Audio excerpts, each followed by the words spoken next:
The morning sun cast long shadows across the small farming village of Millbrook, as Sarah Chen packed the last of her medical supplies into worn canvas bags. As the only trained nurse for miles, she had volunteered to join the evacuation team, heading into the mountains where a mining accident had trapped 12 workers underground for 3 days. The local authorities had already declared the situation hopeless, but Sarah couldn't abandon the families who still held on to threads of hope. Her teammate Marcus Rodriguez, a former Army medic turned paramedic, loaded oxygen tanks into their Jeep with practiced efficiency. His weathered hands moved with the precision of someone who had seen too much death and refused to let it win without a fight. The third member of their rescue team was David Kim, a mining engineer whose brother was among the trapped workers. David's eyes carried a desperate determination that both worried and inspired Sarah. The journey up the mountain road took 2 hours through increasingly treacherous terrain. Radio communication with the outside world became spotty as they climbed higher, leaving them isolated in a landscape that seemed to swallow sound itself. When they finally reached the mine entrance, the sight that greeted them was devastating. A massive rockslide had completely sealed the main shaft, with boulders the size of cars blocking any conventional rescue attempt. David immediately began surveying alternative entry points, while Marcus set up a makeshift medical station near their vehicle. Sarah tried to establish radio contact with the trapped miners, knowing that if any were still alive, they would be running dangerously low on oxygen and water. The silence that greeted her calls was deafening, broken only by the occasional groan of settling rock deep within the mountain. As evening approached, the temperature began to drop rapidly. Sarah realized they would need to make camp for the night, as navigating the mountain roads in darkness would be suicide. The three of them worked together to set up a small shelter using emergency supplies, each lost in their own thoughts about the men trapped somewhere beneath their feet. That night, as Sarah lay in her sleeping bag listening to the wind howl through the peaks, she heard something that made her blood freeze. It was faint, almost imperceptible, but unmistakably human. A tapping sound, rhythmic and deliberate, was coming from somewhere deep within the mountain. She woke Marcus and David, and together they listened to what could only be a distress signal from the trapped miners. The discovery filled them with both hope and dread. The men were alive, but reaching them would require descending into unstable tunnels that could collapse at any moment. David revealed that he knew of an old maintenance shaft about half a mile from their current position, but it hadn't been used in years and its condition was unknown. It was their only chance, but it might also become their tomb. Dawn broke gray and cold as the three rescuers made their way to the old maintenance shaft David had remembered. The opening was partially concealed by decades of overgrown vegetation and debris, but after an hour of clearing, they managed to expose a narrow entrance that descended into absolute darkness. The shaft was barely wide enough for one person at a time, and the metal ladder rungs were rusty and potentially unreliable. Marcus tested the first few rungs with his full weight before giving the others a grim nod. Sarah checked her medical supplies one final time, knowing that whatever they found below would likely require immediate treatment. David shouldered a pack containing emergency food, water, and mining equipment that might help them navigate the underground passages. The weight of their mission pressed down on them as heavily as the mountain itself. The descent took nearly an hour, with each person carefully testing every rung before trusting their weight to it. Twice Marcus had to stop and secure loose sections with rope from their climbing gear. Sarah's headlamp beam revealed patches of moisture on the shaft walls, suggesting that underground water sources might have shifted since the collapse. The air grew thicker and more oppressive with each foot they descended. When they finally reached the bottom, they found themselves in a narrow tunnel that stretched in 2 directions. David consulted a hand-drawn map his brother had sketched years earlier, trying to determine which passage would lead them closest to where the miners were trapped. The tapping sounds they had heard the night before were no longer audible, leaving them with only their instincts and David's fragmentary knowledge of the mine's layout. They chose the left passage and began making their way through tunnels that seemed to close in around them with every step. The wooden support beams were old and showed signs of stress, with several sections where small rocks had already fallen from the ceiling. Sarah tried to maintain radio contact with the surface, but the mountain's bulk blocked all signals, leaving them completely cut off from the outside world. After 3 hours of careful navigation through increasingly unstable passages, they heard voices ahead. David called out his brother's name and received a weak response that sent tears streaming down his face. They had found the trapped miners, but the joy of discovery was quickly tempered by the reality of their situation. The men were trapped in a small chamber where a secondary collapse had occurred, and the air was thick with dust and the smell of fear. Through a gap between fallen rocks, Sarah could see that several of the miners were injured, and all of them were severely dehydrated. The opening was too small for the men to crawl through, but large enough for Sarah to pass medical supplies and water. Marcus began assessing the structural stability of the blockage, looking for a way to safely enlarge the opening without triggering another collapse that would kill everyone in the chamber. Working through the narrow gap between the rocks, Sarah managed to squeeze her upper body into the chamber where the miners were trapped. What she saw inside made her struggle to maintain her composure. 2 men lay unconscious against the far wall, their breathing shallow and labored. 3 others sat huddled together, their faces gaunt with dehydration and exhaustion. The remaining 7 miners were conscious but clearly in various stages of distress. David's brother Jake was among the conscious survivors, and the reunion between the brothers was both heartbreaking and inspiring. Jake explained that they had been rationing their emergency water supplies, but those had run out the previous morning. One of the unconscious men had suffered a severe head injury during the initial collapse, while the other appeared to be in shock from a broken leg that had become infected. Sarah immediately began triaging the injured men, while Marcus and David worked on the outside of the blockage. She passed IV bags and medical supplies through the gap, talking the conscious miners through basic first aid procedures for their injured colleagues. The man with the head injury was in critical condition and needed immediate evacuation, but moving him through the unstable tunnels would be extremely dangerous. Marcus discovered that the blockage was more complex than it initially appeared. Several large boulders were wedged together in a way that created a natural arch, but removing the wrong rock could bring the entire ceiling down on everyone. He needed specialized equipment that they didn't have, and attempting to clear the passage by hand would take days they didn't have. As Sarah worked to stabilize the most critical patients, she noticed that the air quality in both the chamber and the tunnel was deteriorating. The miners had been burning cloth and paper to stay warm, consuming precious oxygen in the process. Carbon dioxide levels were rising, and without proper ventilation, everyone would eventually succumb to poisoning, even if they avoided dehydration and injury. David made the difficult decision to return to the surface to get help, knowing that leaving the group would reduce their chances if another emergency occurred. Sarah and Marcus would stay with the trapped miners, continuing to provide medical care and working to improve the air circulation.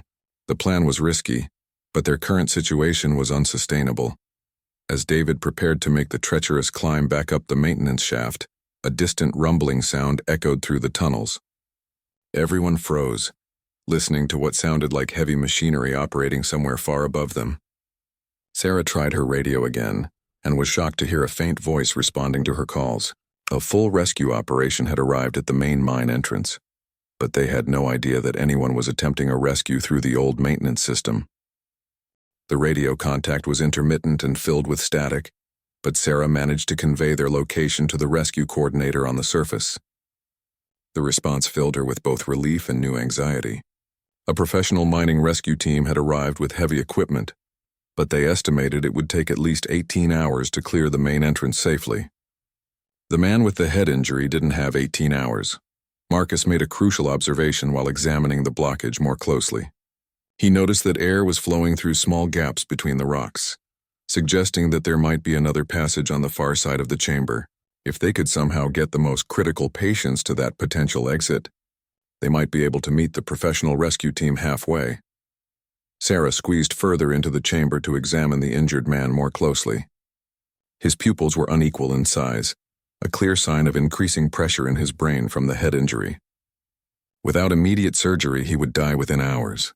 She made the difficult decision to attempt a basic procedure to relieve the pressure, using supplies that were far from ideal for such delicate work. While Sarah worked on the injured miner, Marcus and David began carefully removing smaller rocks from the blockage. Each stone had to be tested and moved with extreme caution, as any mistake could trigger a collapse that would kill everyone. The conscious miners helped by passing rocks through the chamber to a back wall, slowly creating more space around the main opening. The professional rescue team on the surface had located the maintenance shaft and were sending down additional medical supplies and communication equipment. A rescue specialist named Captain Morrison rappelled down the shaft to assess the situation firsthand. His experience in similar operations gave everyone hope, but his expression when he saw the blockage told a different story. Morrison explained that the geological survey from the surface indicated the entire section of the mine was extremely unstable. The professional team's equipment could clear the main entrance, but any vibrations from their heavy machinery might trigger a secondary collapse in the area where the miners were trapped. They were essentially in a race against time and geology itself. Sarah's makeshift surgery on the head injury patient showed signs of success when his breathing improved and his consciousness began to return. However, the effort had depleted most of her emergency medical supplies, leaving her with limited resources to treat the other injured miners. The infection in the broken leg was spreading, and without antibiotics, that man would soon be in critical condition as well. As the hours passed, the combination of rising carbon dioxide levels and physical exhaustion began affecting everyone's judgment and coordination. Marcus noticed that his hands were shaking when he tried to move rocks, and David had become increasingly agitated about his brother's condition. Sarah forced everyone to take regular breaks and implemented a buddy system to monitor each other for signs of carbon dioxide poisoning. Captain Morrison had been working with his team to establish a secure communication line to the surface when disaster struck. A series of small tremors shook the mountain, causing sections of the tunnel behind them to partially collapse. The maintenance shaft was no longer a viable escape route, and they were now trapped along with the miners they had come to rescue. The reality of their situation hit everyone with devastating clarity. Sarah struggled to maintain morale while treating patients whose conditions were deteriorating by the hour. The miner with the infected leg had developed a fever, and his delirium was affecting the other trapped men. She had managed to clean and dress the wound, but without proper antibiotics, the infection was winning the battle. The chamber was becoming a medical crisis that required resources she simply didn't have. Marcus and Morrison worked together to explore the theory about another passage beyond the chamber. Using mining equipment that David had brought, they carefully removed enough rocks to allow one person to squeeze through to the far side of the trapped area. What they discovered there changed everything. A natural cave system connected to the mining tunnels, potentially offering an alternative route to the surface. The cave system was unmapped and potentially dangerous, but it represented their only realistic chance of evacuation. Morrison had experience with cave rescues and immediately began assessing the stability and air quality of the natural passages. The caves were older and more stable than the mining tunnels, but they were also completely dark and filled with unknown hazards. David volunteered to explore the cave system, despite having no experience with spelunking. His determination to save his brother overrode his fear, and Morrison agreed to guide him through the initial reconnaissance. They discovered that the caves extended much further than expected, with multiple branches leading in different directions. One passage showed signs of air movement that suggested a connection to the surface. While the men explored potential escape routes, Sarah made another critical medical decision. The miner with the spreading infection needed immediate evacuation, even if it meant risking his life in the dangerous cave system. She prepared him for transport as best she could, creating a makeshift stretcher from mining equipment and emergency supplies. The trapped miners were divided about the plan to evacuate through the caves. Some were terrified of leaving the relative safety of the chamber for the unknown dangers of the natural passages. Others were desperate enough to try anything that offered hope of seeing their families again. Sarah found herself not just treating medical emergencies, but also providing psychological support to men who were facing their own mortality. Morrison returned from his cave exploration with mixed news. He had found a passage that definitely led upward and showed strong air circulation, but it required climbing skills that most of the group didn't possess. Worse, there were sections where the passage narrowed to barely shoulder width, making it impossible to transport the most seriously injured miners safely.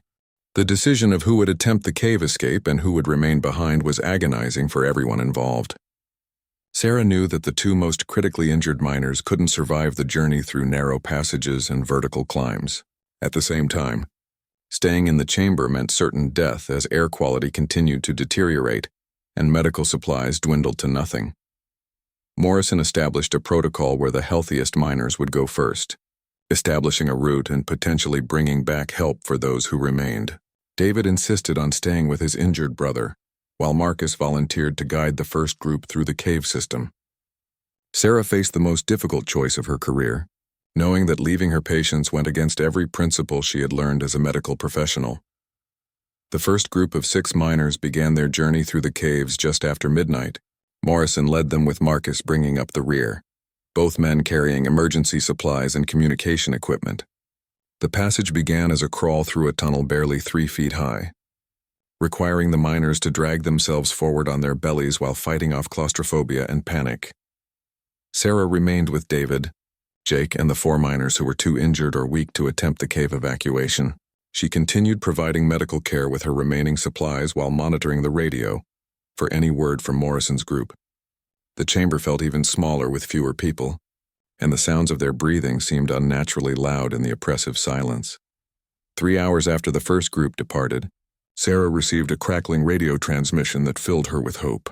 Morrison had successfully guided the miners through the most difficult section of the cave system, and they had reached a large chamber with multiple passages leading upward. However, the route was far more challenging than anticipated, and he estimated it would take several more hours to reach the surface. The miners who had remained behind were dealing with their own psychological crisis. Jake's condition had stabilized somewhat, but he was consumed with guilt about his brother risking his life to stay with him. The miner with the infected leg was drifting in and out of consciousness, and Sarah knew his chances of survival were diminishing rapidly. David made a discovery that changed their perspective on the entire situation. While searching through Jake's personal equipment, he found a detailed map of the mine system that showed several passages they hadn't considered. One tunnel, marked as abandoned due to water seepage, actually connected to the area where the professional rescue team was working from the main entrance. Sarah realized that this abandoned tunnel might be their salvation, but it would require making their way through flooded passages that could be completely underwater. The risk was enormous, but it offered a more direct route to the rescue team than the uncertain cave system. David immediately began planning how they could use emergency breathing equipment to navigate the flooded sections. As dawn approached above ground, Sarah faced the reality that they were running out of time and options. The air in the chamber had become thick and stale, and even the healthy miners were showing signs of oxygen deprivation. Whatever decision they made would have to be implemented within the next few hours, or it would be too late for anyone. The sound that saved their lives came from an unexpected direction. Just as Sarah was preparing the group for a desperate attempt through the flooded tunnel, they heard the distinctive echo of rifle shots coming from somewhere above them. Morrison had reached the surface and was using the agreed-upon signal to guide the professional rescue team to their exact location within the mountain. The rescue team on the surface immediately began drilling a relief shaft directly down to the chamber where Sarah and the remaining miners were trapped. Modern equipment made the work faster than anyone had thought possible, and within 6 hours they had created an opening large enough to lower rescue equipment and supplies. Fresh air flowed into the chamber for the first time in days, and Sarah watched as hope returned to the faces of the men around her. The evacuation process was methodical and careful, with the most seriously injured miners being lifted out first in specialized rescue baskets. Sarah insisted on being the last person evacuated, ensuring that all of her patients received proper medical attention before considering her own safety. The miner with the head injury was rushed immediately to a helicopter for transport to a trauma center, while the man with the infected leg was stabilized and prepared for emergency surgery.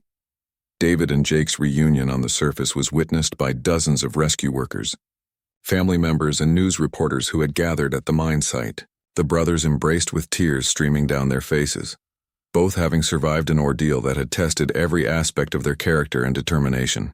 David's decision to stay with his injured brother had nearly cost both their lives, but it had also demonstrated the power of family loyalty under the most extreme circumstances. Marcus and Morrison emerged from the cave system as heroes, having successfully guided 6 miners to safety through passages that professional cavers would have considered extremely dangerous. Their courage in exploring unknown underground terrain had provided a crucial backup plan that ultimately wasn't needed. But their willingness to take those risks had given everyone hope during the darkest hours of the ordeal. Sarah was treated for exhaustion and minor injuries before being released to reunite with her own family. Her medical skills had undoubtedly saved lives during the crisis, but she was deeply affected by the experience of practicing medicine under such extreme conditions. The decisions she had been forced to make would stay with her for the rest of her career, serving as a reminder of both the limits and the potential of emergency medical care. The mine accident. Investigation revealed that the collapse had been caused by a combination of geological instability and inadequate safety protocols. All 12 miners survived their ordeal, though several required extensive medical treatment and rehabilitation. The rescue operation became a case study in emergency response, highlighting both the importance of professional rescue teams and the critical role that civilian volunteers can play in life-or-death situations. The rifle shots that had guided the rescue team to their location became a symbol of hope emerging from the deepest darkness, proving that sometimes salvation comes from the most unexpected directions.